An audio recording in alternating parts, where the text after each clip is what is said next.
नमस्कार दोस्तों, कैसे हैं आप लोग। हमारे YouTube चैनल श्री जीवन मंथन में आपका हार्दिक स्वागत है। दोस्तों, आज की वीडियो में हम जानेंगे आखिर कौन थे शुंभ निशुंभ और शुंभ और निशुंभ के अत्याचार से देवी ने कैसे दिया भक्तों को अभयदान।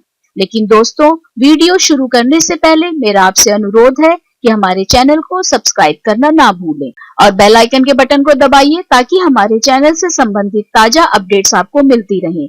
और अगर हमारा वीडियो आपको पसंद आता है तो लाइक शेयर करना भी ना भूलें। आपके सुझाव भी सादर आमंत्रित हैं। महिषासुर के वध के बाद देवों ने अपना राज्य संभाल लिया, लेकिन संकट टला नहीं था। आसुरी शक्ति बिखर गई थी, जिसे दैत्य गुरु शुक्राचार्य ने एक बार फिर संगठित किया और समुद्र में जा छिपे असुर नमुची को फिर से राजा बनाया। नमुची को सुझाव दिया कि सैन्य बल तो उसके पास है ही, लेकिन उसे आध्यात्मिक शक्तियां भी एकत्रित करनी होंगी। शुक्राचार्य के समझाने पर नमुची ने तपस्या का मार्ग अपनाया और एक बार फिर इंद्रासन डोलने लगा। देवराज इंद्र ने खतरा जानकर नमुची पर वज्र प्रहार कर दिया और इसे रास्ते का कांटा हटा समझकर प्रसन्न होने लगे। असुरलोक में एक बार फिर नीरव सन्नाटा छा गया, लेकिन यह तूफान से पहले की शांति थी। प्रजापति दक्ष की दो बड़ी पुत्रियों दिति व अदिति का विवाह वैश्रम भक्त ऋषि कश्यप से हुआ था। अदिति के पुत्र देव हुए और दिति के पुत्र दैत्य कहलाए। देवी दिति ने एक बार प्रदोष काल में हट करके कश्यप ऋषि को संसर्ग के लिए बाधित किया। उस दिन अमावस्या का अंधकार भी फैलने वाला था। कश्यप ऋषि को आभास हो गया कि एक बार फिर उनकी संतान दानवराज दनु के यश को आगे बढ़ाएंगी। नियति के अनुसार वह उस समय की प्रतीक्षा करने लगे जब विधाता का यह लेख सत्य होने वाला था।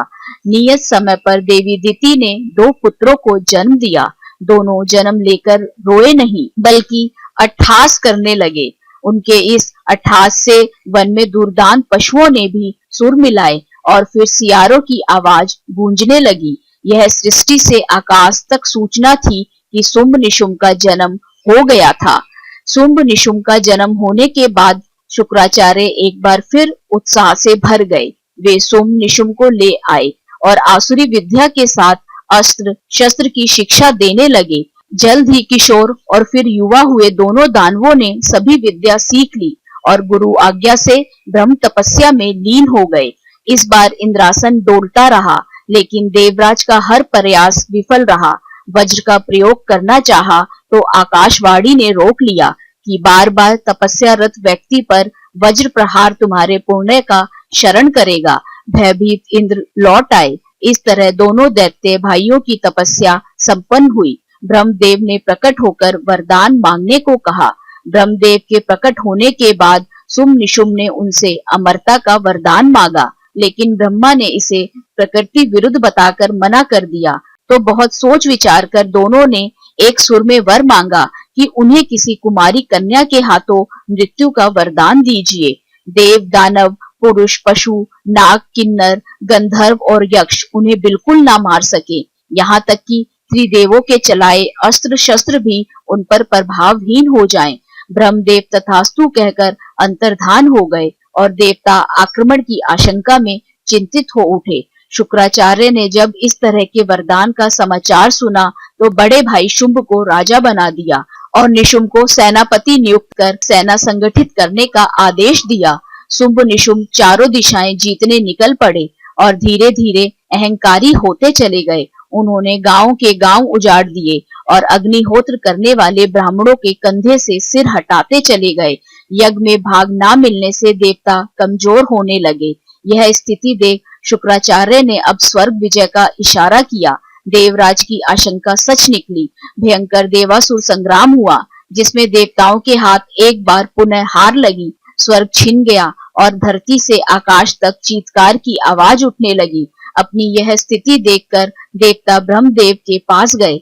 ब्रह्मदेव जानते थे कि यह उनके वरदान का परिणाम है, इसीलिए वह देव सहायता करने में सक्षम नहीं थे। इसीलिए योग माया की कृपा से उन्हें महिषासुर वध का प्रसंग स्मरण हो आया, जब देवी स्वरूपा शक्ति पुंज ने आश्वासन दिया था कि संकट की घड़ी में वह पुकारने पर जरूर आएंगी।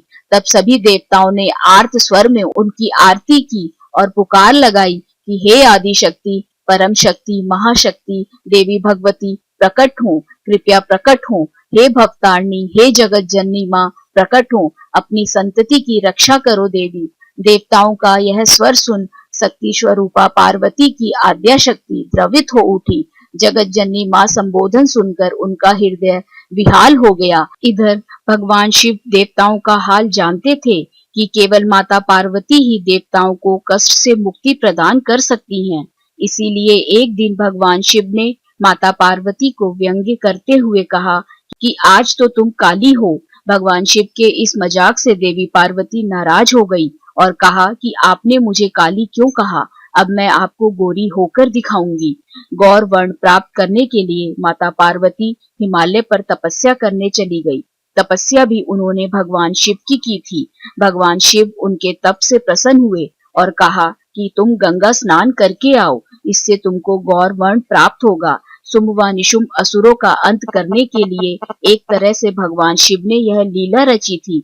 माता पार्वती गंगा स्नान कर रही थी, तभी सभी देवता भी आदि शक्ति की आराधना कर रहे थे।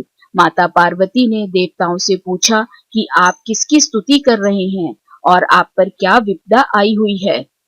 माता पार्वती के कहने पर देवताओं ने शुंभ व निशुंभ के बारे में बताया कि उन्होंने देवताओं को पराजित करके स्वर्ग लोक पर कब्जा कर लिया है और तब से सभी देवता भटक रहे हैं।